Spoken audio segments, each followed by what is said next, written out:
Assalamualaikum warahmatullahi wabarakatuh.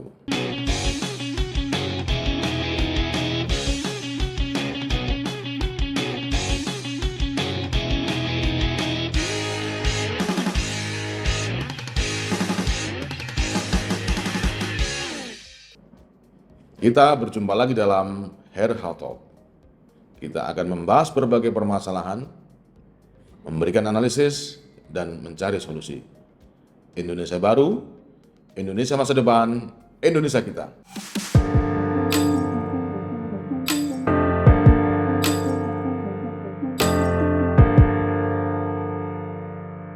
Indonesia memiliki dua area strategis yang harus menjadi dasar di dalam pengambilan keputusan, yaitu bahwa Indonesia ini berhadapan dengan Samudra Pasifik di sebelah utara dan sebelah timur, dan berhadapan dengan Samudra Hindia di sebelah selatan dan di sebelah barat. Kedua samudra ini adalah suatu area vital yang menentukan masa depan dunia. Jadi hampir 75% dari namanya transportasi laut strategis itu pasti melalui Samudra Hindia dan bertujuan ke Samudra Pasifik. Inilah yang kemudian menjadi semangat atau namanya menjadi ikon dari perubahan dari Atlantik menuju Pasifik, dan di tengah-tengahnya ada namanya Samudra Hindia.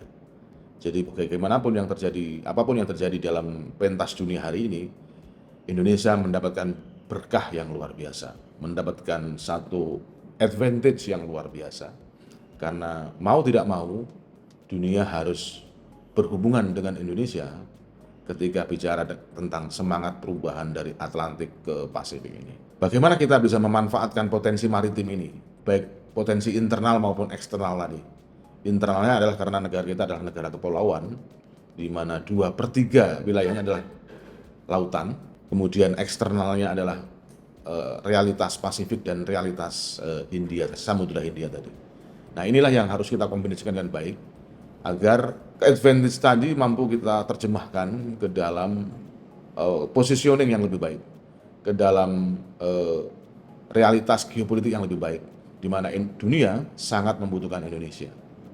Itu yang harus kita urai lebih dalam lagi dalam saya kira diskusi kita pada kesempatan siang hari ini.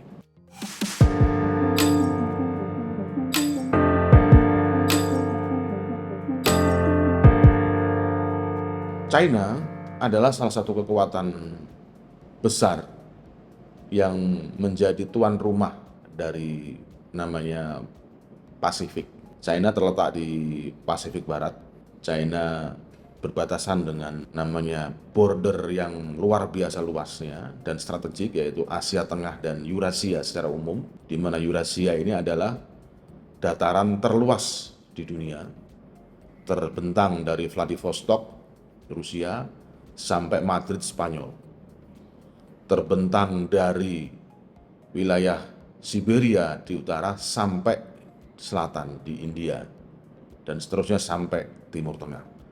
Jadi apa yang dilakukan Tiongkok dengan Belt and Road Initiative itu menandakan bahwa China itu sangat aware dengan potensi, sangat aware dengan ancaman, sangat aware dengan masa depan. Sekarang bagaimana kita menanggapi itu?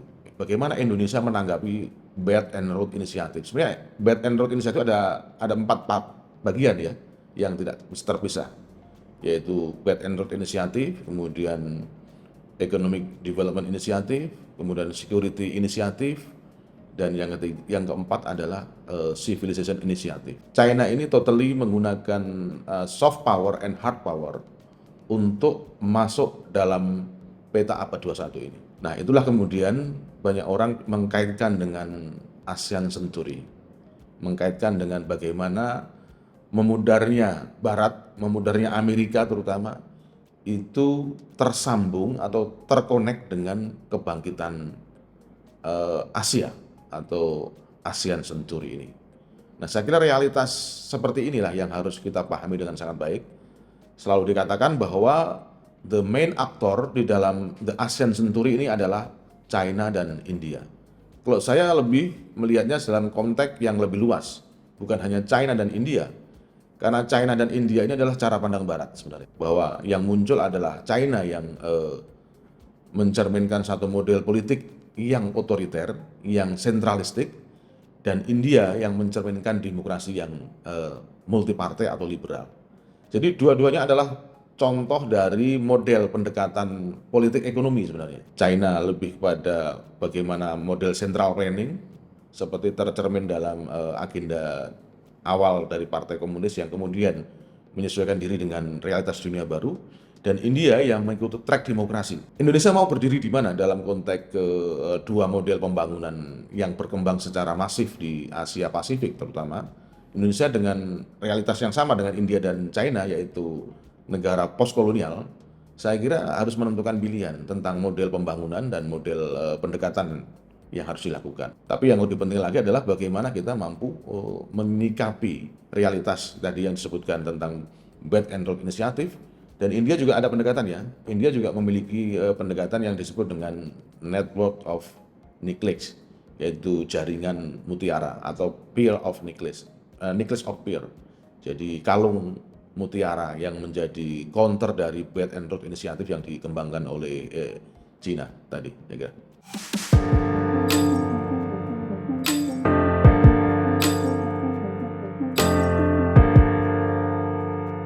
Ya, kita juga harus sadari bahwa ASEAN ini sebenarnya awalnya adalah sebuah persekutuan keamanan yang pro Amerika atau pro Barat. Karena dibentuknya ASEAN adalah untuk mengimbangi komunisme sebenarnya. Tapi yang menarik hari ini ketika ditanya, Amerika lebih cenderung kemana antara Amerika atau China? Ini sangat menarik realitasnya. Jadi ini secara ekonomi, ASEAN ini terkonek dengan China, terkonek dengan Tiongkok. Mulai dari China ya, China itu ada Vietnam, tapi Vietnam memang memiliki sikap yang kritis terhadap China. Tapi ada seperti wilayah seperti Laos, Kambodia, dan lain-lain. Kemudian Singapura sendiri yang selama ini dianggap sebagai sekutu Barat, itu mulai berpikir dualitas. Ya. Kita harus realistis bahwa Barat itu bisa menjadi masa lalu dan China bisa menjadi masa depan. Nah, saya kira pandangan seperti yang diadopsi oleh sebagian masyarakat Singapura itu juga terjadi di masyarakat Indonesia ketika harus memilih kepada China yang hari ini memiliki potensi dan kapabilitas ekonomi, atau dengan Amerika yang mulai menurun peran-peran ekonominya. Saya kira ASEAN tetap akan menjadi jangkar ya, menjadi buffer, menjadi penentu dari realitas baru ini. Dunia baru Pasifik atau ASEAN Century ini tidak akan didominasi hanya oleh China dan India, tapi juga akan dimainkan oleh negara-negara baru yang tumbuh secara ekonomi seperti Indonesia yang memang sejak dahulu memiliki peranan penting di ASEAN dan memang menjadi ketua kelas di ASEAN lah kira-kira Indonesia ini. Apa yang bisa selanjutnya dimainkan? Saya kira ASEAN semestinya memberikan warnanya tersendiri. Saya pernah mengatakan bahwa ASEAN harus membentuk suatu koalisi etik yang menjadi pilar dari kemajuan baru ini, menjadi koalisi yang lebih mengedepankan kepada kebudayaan, mengedepankan kepada fondasi budaya, karena kebudayaan itu akan menentukan fondasi politik dan fondasi ekonomi.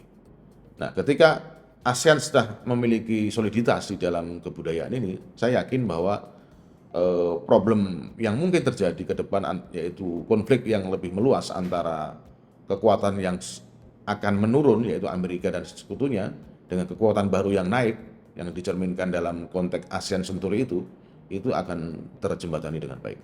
Kita juga bisa melihat bahwa bagaimana Barat atau Amerika khususnya itu memperhatikan Asia Pasifik.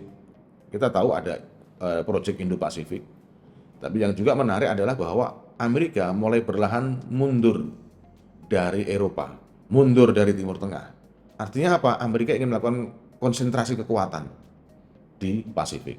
Amerika mulai menyerahkan faktor keamanan Eropa itu kepada negara-negara Eropa sendiri, karena Amerika adalah garansi keamanan bagi Eropa pasca Perang Dunia Kedua. Nah, itu terlalu costly bagi Amerika sehingga mengganggu ekonomi dalam negerinya. Sama juga di Timur Tengah, Amerika mulai withdraw dari sana, dan itu artinya akan diarahkan untuk bermain di Pasifik, bermain di Asia Pasifik. Saya kira itu yang poin penting yang harus juga kita bahas dan kita perjelas.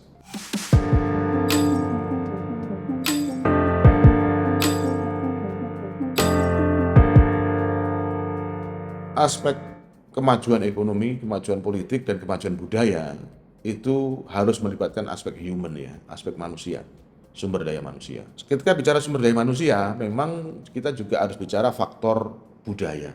Tadi saya katakan di awal bahwa faktor etika, faktor budaya itu memegang peranan penting di dalam pembangunan ekonomi dan politik. Karena memang politik dan ekonomi tidak bisa tumbuh hanya sebagai sebuah cangkokan dari luar. Ekonomi dan politik harus tumbuh dari upaya internal, berbasis pada etika dan kebudayaan internal. Contohnya apa?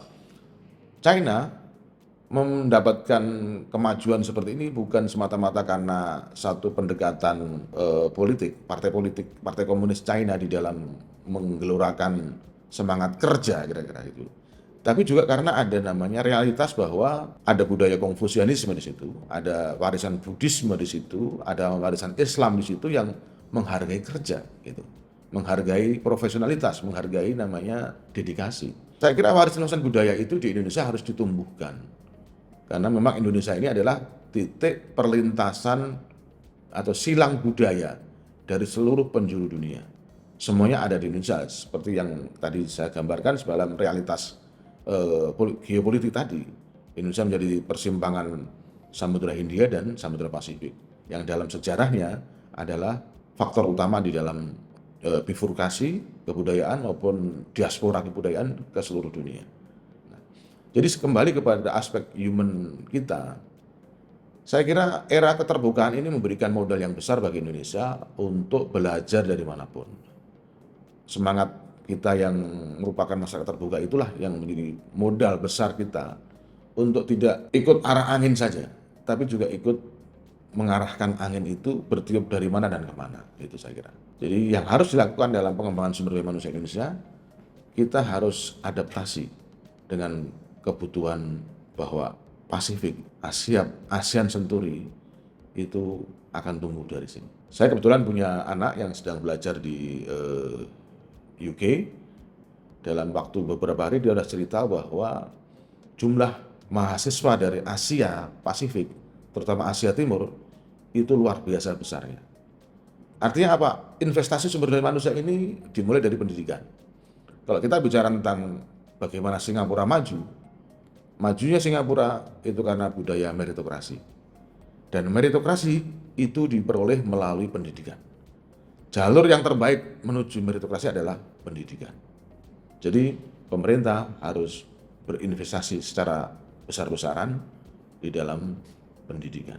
Artinya apa? Pemerintah harus mengirim mahasiswa terbaik Indonesia untuk belajar semua ilmu pengetahuan, teknologi, kemajuan-kemajuan baru dari semua negara, dan kemudian membawa pulang ilmu itu dan membentuk kemajuan Indonesia sesuai dengan kebutuhan yang tadi dalam konteks ASEAN Senturi tadi. Itu saya kira.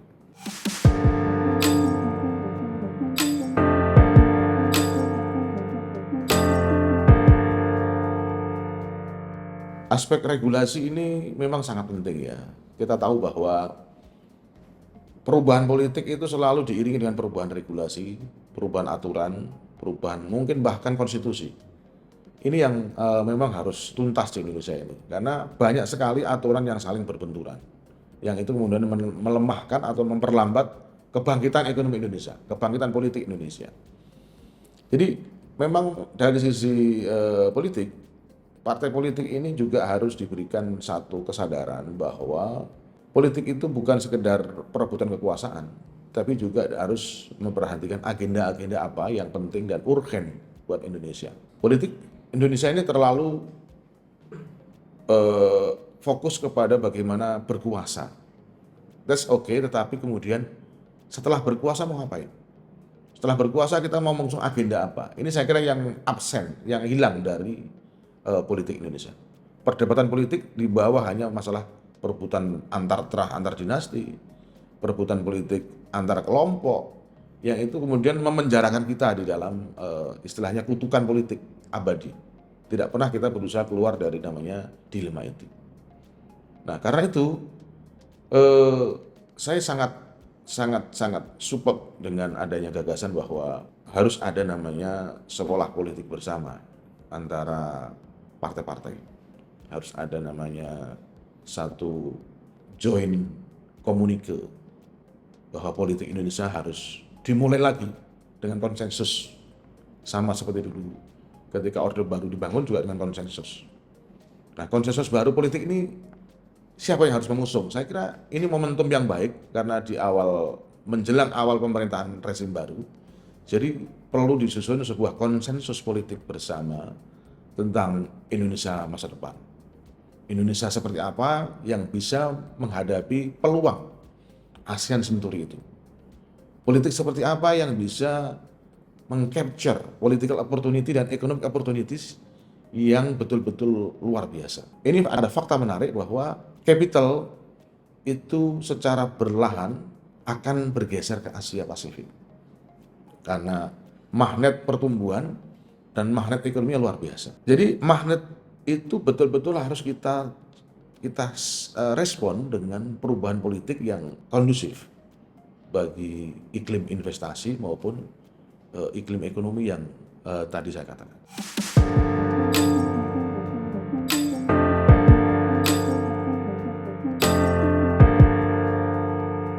Itu terkait dengan apa yang disebut sebagai industrial capacity. Jadi kapasitas industrial inilah yang sebenarnya menentukan surplus atau minusnya perdagangan. Jadi kalau kita kembali kepada Tiongkok sebagai sebuah model industri ya, China ini menghidupkan industrinya dari skala kecil sampai skala besar, dari skala rumah tangga sampai skala negara. Artinya apa? Pemerintah memiliki industrial planning yang luar biasa, yaitu bahwa Tiongkok harus menjadi negara produsen, harus menjadi negara yang memproduksi apapun yang diperlukan di dunia. Itu konsep dasarnya dulu. Bahannya apa? Bisa dicari. Bahan bakunya dari mana? Bisa ditentukan. Tiongkok karena policy bahwa negara harus menjadi produsen apapun yang dibutuhkan di dunia, dia mengalami apa yang disebut dengan over capacity. Maka dia harus jual keluar sebesar-besarnya. Dia harus penetrasi market sebesar-besarnya. Dia harus kuasai market Eropa, Amerika, Asia, semuanya. Itulah yang kemudian menjadi sebab matinya industri di berbagai negara. Di Amerika sekarang banyak industri mati karena diserbu oleh produk Cina. Eropa sekarang kalau saya tanya anak saya di sana, produk Cina di mana-mana. Indonesia apalagi? Indonesia hari ini tidak ada bahan apapun yang kita gunakan atau setiap hari ya, yang tidak ada produk Cina. All made in China. Bagaimana kita menanggapi atau berhadapan dengan realitas over capacity di Tiongkok ini? Kita juga harus tahu bahwa over capacity itu juga syarat dengan permasalahan. Hari ini pasca COVID ya, industri kecil di Cina mengalami sebuah krisis permodalan karena rumah tangga yang menjadi bagian dari supplier ke industri besar di Tiongkok itu berhadapan dengan kegagalan pasca COVID. Rumah tangga terjebak ke dalam hutang. Perbankan mengalami defisit. Nah, ini yang sebenarnya harus kita sikapi dengan baik. Pemerintah harus memiliki pemihakan terhadap ekonomi rakyat. Pemerintah tidak boleh mengabaikan ekonomi rakyat karena itu adalah pilar ekonomi yang paling kuat bahkan pada saat krisis. Kita tahu pengalaman krisis 98 yang bisa membuat Indonesia bertahan salah satunya adalah ekonomi rakyat ini. Ekonomi real yang menghidupi rakyat Indonesia. Nah, sekarang bagaimana di level industrial planning-nya? Saya kira sebenarnya dengan konsep hilirisasi kemarin itu ada satu faktor positif bahwa ada mindset baru. Bahwa kita dengan surplus sumber daya alam, surplus raw material ini, kita mestinya memiliki namanya bargain position dengan negara-negara industrialis tadi, baik yang lama maupun yang baru. Nah, saya belum melihat posisi tawar ini dimainkan dengan baik. Saya kira kalau kita tidak bisa memanfaatkan sebagai bargain position, maka semua kelebihan sumber daya alam tadi, raw material tadi, itu akan menjadi sebuah kutukan bagi kita. Karena kita akan terlibat dalam ekstraksi alam yang terus-menerus dan kemudian merusak. Tapi kalau kita berhasil di dalam reindustrialisasi Indonesia dengan perencanaan yang integral secara utuh dari hulu sampai hilir, dari pendidikan manusianya sampai marketnya, saya kira Indonesia akan mampu menangkap peluang ASEAN Century. Indonesia akan mampu menangkap opportunity yang diberikan dalam situasi seperti ini. Indonesia akan memberikan alternatif baru bagi sebuah model pembangunan yang keluar dari dua model yang ada, yaitu model China yang sentralistik dan model India yang terlalu liberal dalam konteks model ekonominya.